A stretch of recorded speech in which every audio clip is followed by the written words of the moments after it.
Selamat datang ke Ban Pecah. Assalamualaikum dan salam sejahtera.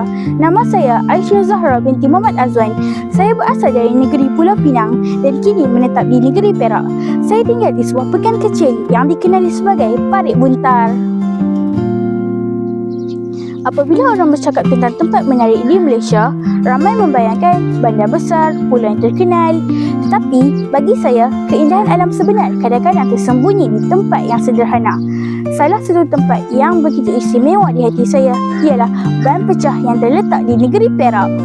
Ban Pecah mungkin tak sebesar tempat pelancongan lain, tetapi suasana yang sangat menenangkan. Di sini kita boleh melihat laut terbentang luas, mendengar bunyi ombak yang perlahan dan juga merasai angin laut yang segar. Pada setiap petang, ramai orang datang ke sini bersama rakan-rakan ataupun keluarga. Ada yang memancing, ada yang berjalan santai dan ada juga hanya duduk untuk menikmati pemandangan matahari terbenam yang sangat indah. Bagi saya, Ban Pecah mengajar kita erti kesederhanaan. Kadang-kadang kebahagiaan tidak memerlukan tempat yang mewah.